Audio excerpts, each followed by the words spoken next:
I want to find out more about Broadmoor from your perspective as a prisoner or a patient, depending on how you would perceive it and how it is perceived now. Because it's a hospital, essentially, isn't it? Technically, it is a hospital. It's like the highest secure. There's 3 highest secures in the country, in the UK, which is Broadmoor, which is the most known one, you know, due to people would say, like the film with Charlie Bronson, etc. Rampton, which is like the Midlands, and then you also have the one in Liverpool, which is Ashworth. Obviously, I went to 2 out of the 3 of the highest secure. And is Broadmoor a mental institute for the criminally insane still? Yeah, I'd try to say it is. You know, there's reasons why people go there. You know, when they're committed their offence, they're completely unwell. You know, like schizophrenic, etc. They commit these crimes when they're not in a well state, so they go there for treatment, etc. Or, you know, why the reason I went there is because I become unmanageable within the prison system, and in the prison system they can't force medicate you.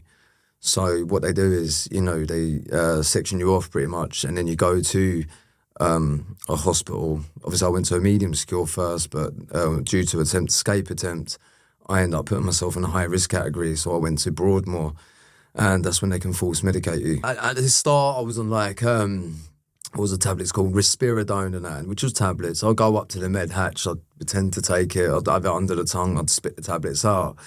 You know, the wards are very small. It's like 20, 24 people on a ward. You know, like in prison, they're called wings.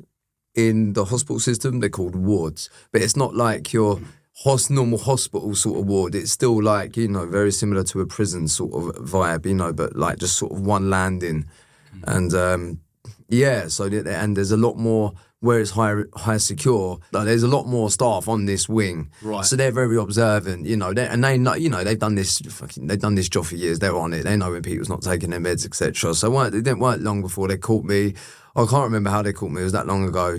But then they put me on the liquid risperidone. But then I had another trick. What I did, you know, because they pour when you go and get the meds. Obviously, they have like a jug and they pour it into a little paper cup and you drink. But it's fucking hell, do you know what some people did? And why I always got paranoid, and by the time I wouldn't drink out of the jug, some people, when the staff weren't looking, if they was on liquid meds in that, yeah, they'd chuck it in the jug.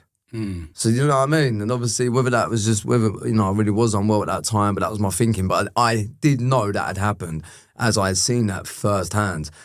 So anyway, I used to go up, you know, the cafeteria and that there, you can get fruit shoot bottles and that. So I used to go up with like a fruit shoot bottle and that. So as I would like take the liquid medication in my mouth, like spit it back out. Yeah, like I'm not drinking that. I'm spitting it back out. Like, yeah, thank you. And I got away with that.